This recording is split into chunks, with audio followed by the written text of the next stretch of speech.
राजकारण न आणता सगळे जो लोक आम्ही त्या संघटने त्या योजनेच्या विरोधामध्ये होतो.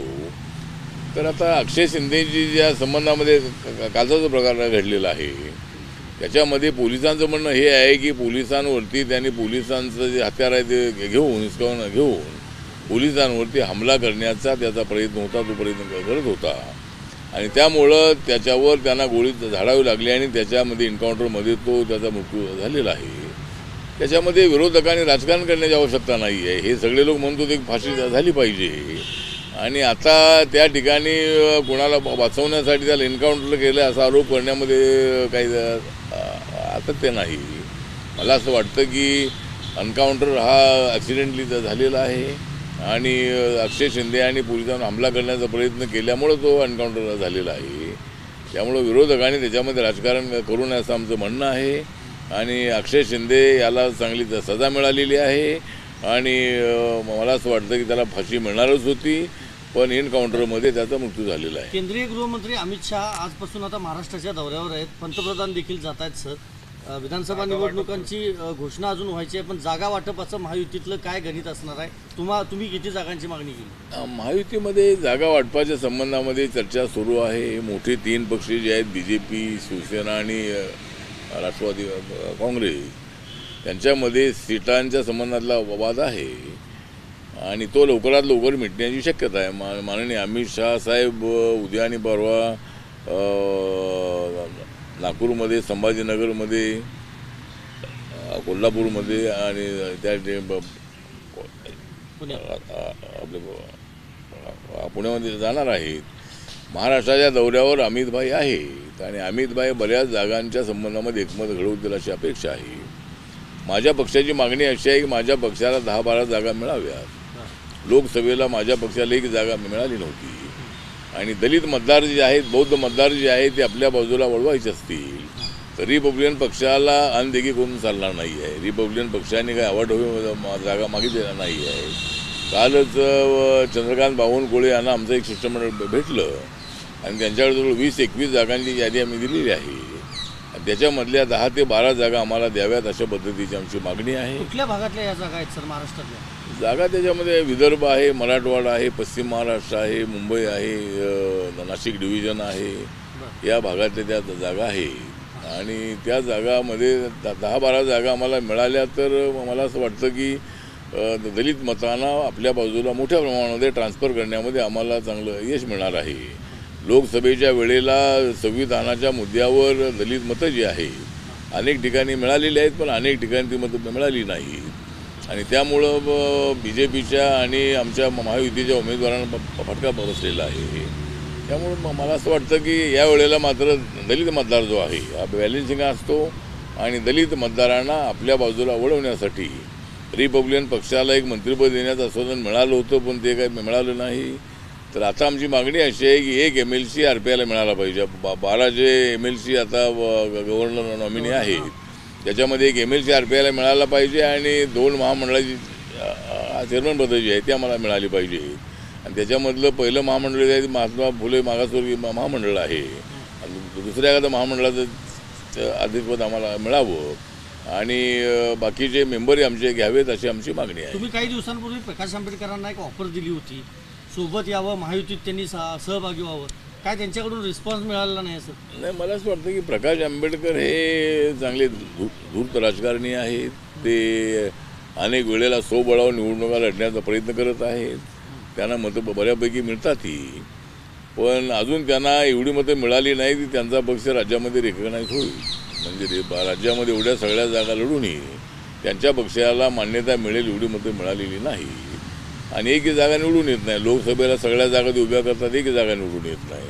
विधानसभेला सगळ्या जागा उभ्या करतात, ते एक जागा निवडून येत नाही आहे. त्यामुळं मी त्यांना ऑफर दिलेली आहे की प्रकाश आंबेडकरांनी एकतर पॉझिटिव्हचं राजकारण करणं अत्यंत आवश्यक आहे, प्लसचं राजकारण करणं अत्यंत आवश्यक आहे. मायनसच्या राजकारणामुळं स्वतःचाही फायदा होत नाही, पक्षाचाही फायदा होत नाही, समाजाचाही फायदा होत नाही. त्यामुळं प्लसच्या राजकारणामुळं समाजाचाही फायदा होतो आणि आपल्या पक्षाचाही फायदा होतो. त्यामुळे प्रकाश आंबेडकरांनी इकडे तिकडे न जाता, मागच्या वेळेला महाविकास आघाडीने त्यांचा फार मोठा अपमान केलेला होता. त्यांना जागा सोडण्यासाठी त्यांनी नाणूक केलेलं होतं, त्यांच्याबद्दल तेवढा विश्वास त्यांना टाकला नव्हता आणि बाबासाहेब आंबेडकरांच्या नातूचा अपमान करणं हे योग्य नव्हतं.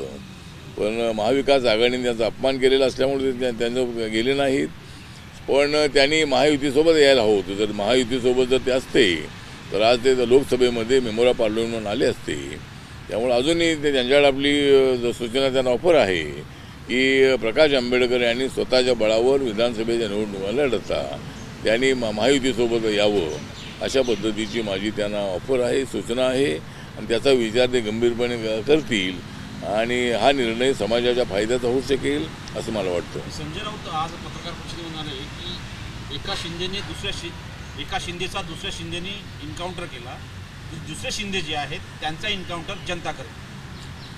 मला असं वाटतं की जे एका शिंदेचा एन्काउंटर एकनाथ शिंदे यांनी केला असं त्यांचं जे म्हणणं आहे. एकनाथ शिंदे यांनी कोणाचा एन्काउंटर केलेला नाही, पण एकनाथ शिंदे यांनी शिवसेनेचं एन्काउंटर केलेलं आहे. एकनाथ शिंदे यांनी उद्धव ठाकरे यांचा एन्काउंटर केलेला आहे राजकारणामध्ये. आणि जवळजवळ 56 आमदारापैकी 40 आमदार घेऊन ते बाहेर आले. त्यामुळं संजय राऊत जे म्हणत आहेत की एका एकनाथ शिंदे आणि दुसऱ्या एकनाथ शिंदेचा एन्काउंटर केलेला आहे आणि जनता ज्याचा एन्काउंटर करेल, पण जनता एन्काउंटर आमचा करणार नाही आहे. जनता एन्काउंटर करणार आहे महाविकास आघाडीचा.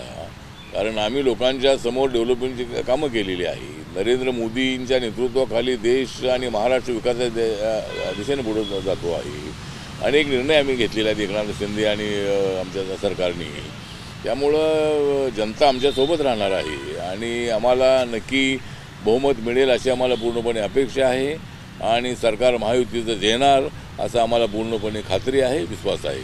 सर, बदलापूरच्या एन्काउंटरला घेऊन प्लीज रिॲक्शन द्या. मला 1.25 वाजता बोलवलेलं मात्र आता एकतर बदलापूरमध्ये झालेली घटना ही एका अक्षय शिंदे नावाच्या तरुणाने दुष्कर्म करून 4 वर्षाच्या मुलींच्या वर अशा पद्धतीचा अत्याचार केलेला होता.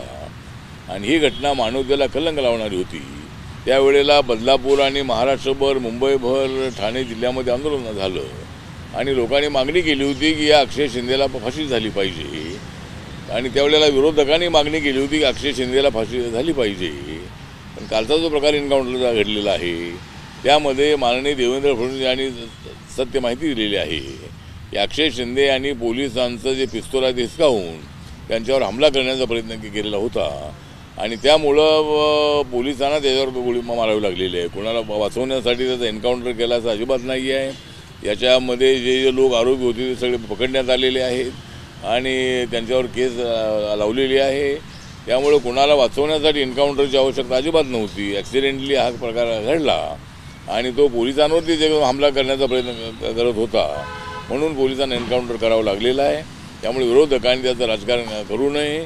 त्याला फाशी देण्याऐवजी त्याचा एन्काउंटर जो झालेला आहे हे बाब जी आहे ती बाब म्हणजे त्याला काही एन्काउंटर करायचं केलं नाही तर तो पोलिसांवर हल्ला करत असल्यामुळं तो एन्काउंटर झालेला आहे. आणि म्हणून त्याच्यामध्ये विरोधकांनी राजकारण आणू नये अशी आमची प्रामाणिक इच्छा आहे. एबीपी माझा, उघडा डोळे बघा नीट.